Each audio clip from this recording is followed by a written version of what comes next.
going on, ladies and gentlemen? This is Conspiracy Box here. Alright, I'm going to tell you something right now.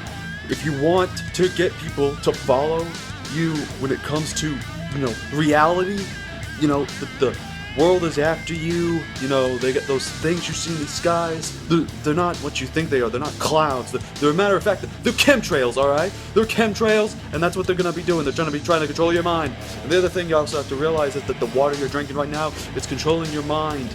It's been used by the government for brain control and all that kind of stuff. And another thing you got to realize is that they even do that kind of stuff with your food. The food you eat has some stuff that controls your brain. And some ask, well, then how can I survive this? Because I need to eat, I need to breathe the air, I need to drink the water, I need to drink.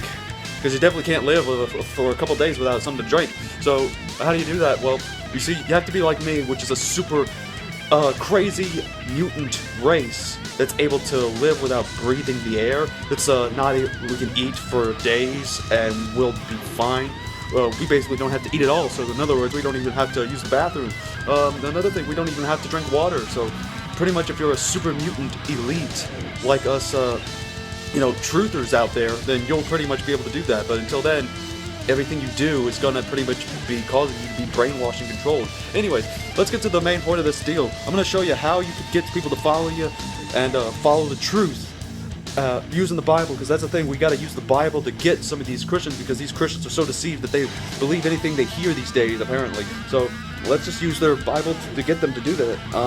St. John, it's the Gospel, I guess, according to St. John. It's in verse 32. It says, "And you shall know the truth, and the truth shall make you free." These are the words of Jesus Christ. You cannot deny the words of Jesus Christ. So once you tell them that, they're definitely going to have to start trusting you and believing you. Make sure you don't read them the verse before that. Make sure they don't read what's in verse or chapter 14. Well, forget what the verse is, because I don't read that much into it anyway. So as soon as you do that, as soon as you read them that passage, you can just take this Bible or any other Bible in general and then just chuck it out the window. Just make sure you just read them that, and that's all they stick to. So that's the whole thing when you gotta focus on when you're telling the truth. You gotta make sure you're telling the truth, because if these people, if like me, I'm a Christian, I believe in Jesus Christ. If they don't believe in a single thing that's true, like if they don't even believe that 2 + 2 is 4, these Christians aren't saved. They have to know knowledge in order to be saved. So we have to pretty much preach truth, because if they don't know truth, then they're not going to be free, because they don't know truth.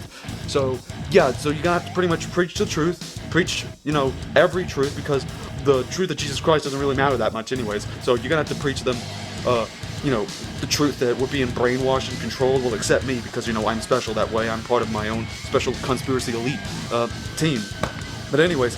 I gotta go right now, because I think the CIA, also known as my mom, is knocking at the door right now. So I will see y'all when I get back. So peace be upon you.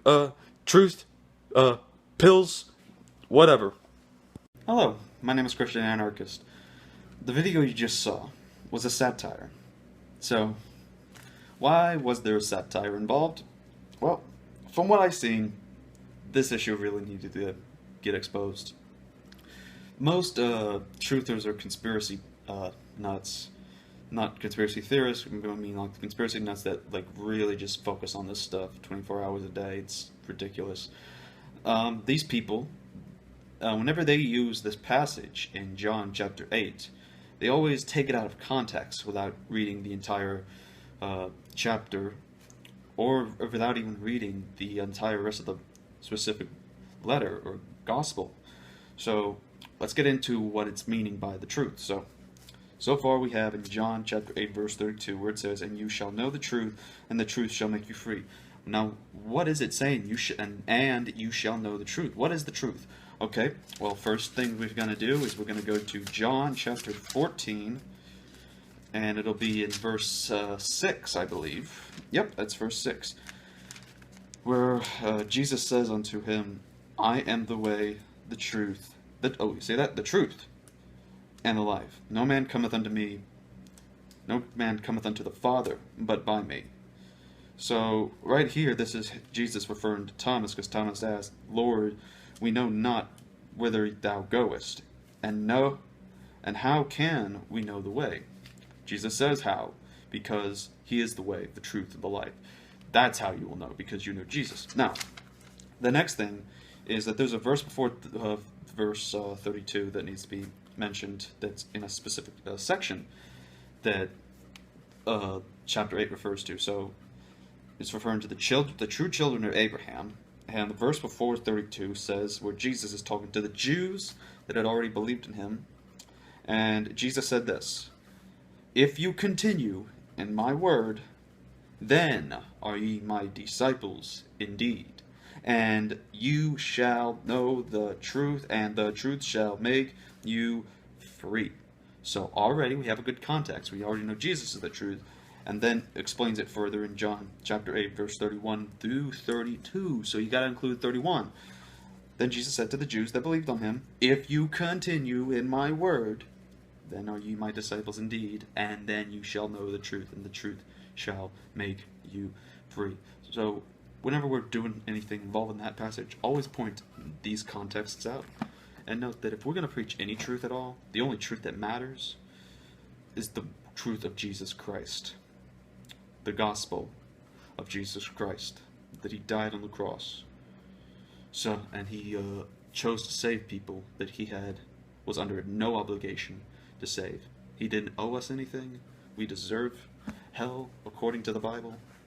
And out of God's graciousness and mercy, he manages to choose who he wanted to save in this case.